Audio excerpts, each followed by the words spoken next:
Hi, I'm Carol Perryman, a doctoral student at the University of North Carolina, Chapel Hill, and I'm here to talk about my other life as Carolina Keats, a consumer health librarian in Second Life.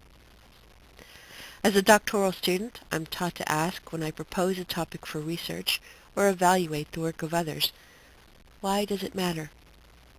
The implication of this question is that research needs to be founded upon meaningful or non-trivial questions. I'm here to talk about the work I've been doing in Second Life, a virtual world. So let me apply that question to the activity of providing consumer health information in Second Life. Why does what I am doing in Second Life matter? In order to explore the question, let me explain what exactly it is that I am doing. At the end, I think there's probably no one definitive answer, and each of you will consider what your own might be. First, I'll talk about how I got there, and I'll tell you about the projects that keep me busy. Following that, a little speculation and some soapbox standing. Since the days of what eventually became the World Wide Web, people have found ways to use it in order to forge community across geographical boundaries.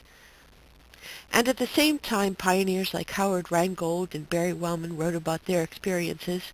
Others, like Clifford Stoll, bemoaned the loss of what he called a front porch society, sharing skepticism and concern that the Internet imposes boundaries between us, changing the nature of our society forever.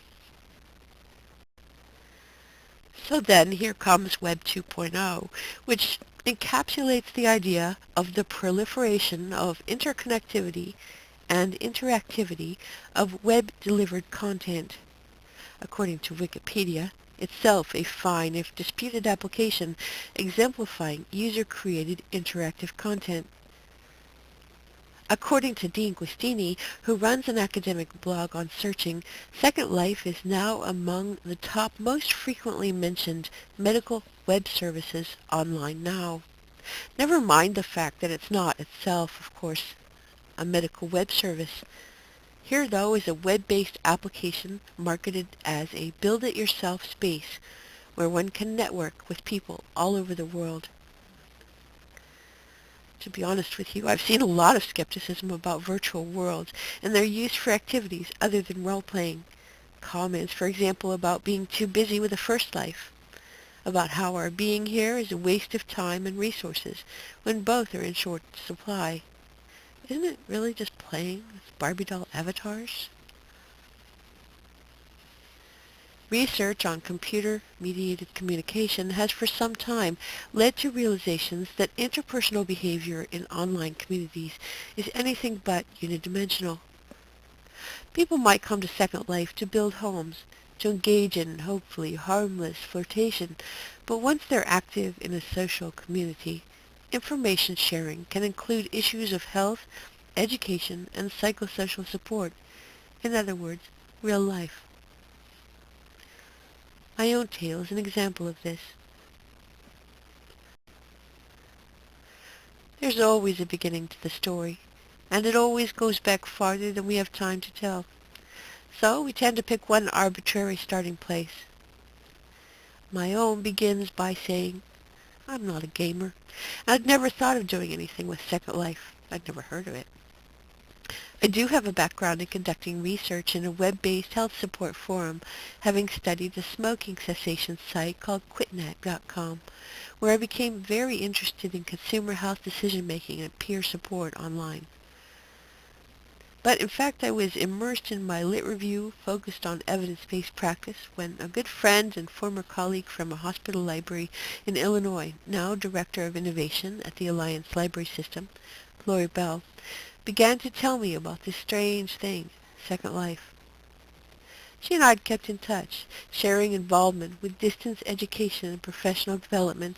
I was marveling at how, even though our paths had seemed to diverge, we continued to share deep interests in issues. And she kept trying to get me to see what it was all about.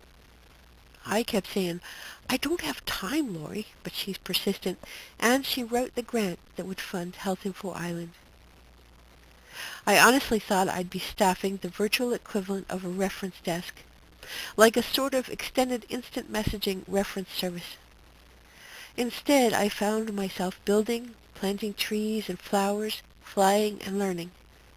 Insert here mental images, me falling in oceans, losing my clothes at very inappropriate times, crashing out of the program, and practicing my more questionable language skills, experiencing yet more learning curves.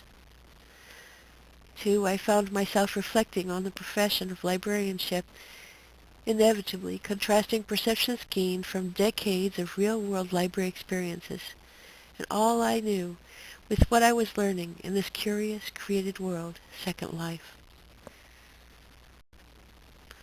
2 years in, we've been funded for 4 different projects by the National Library of Medicine, all administered by the Alliance Library System in East Peoria, Illinois. I'll talk briefly about each of these projects. The first, entitled Providing Consumer Health Outreach and Library Programs to Virtual World Residents in Second Life, ran from 2006 to 2008. This is what built Health Info Island, which I consider my home base in Second Life. Our project objectives were and still are to explore the provision of consumer health information services in a virtual environment. Because we had no model, part of the answers had to be, and here I quote the title of an article written about the Second Life librarian experience, stumbling, bumbling, and flying. Please continue to part 2.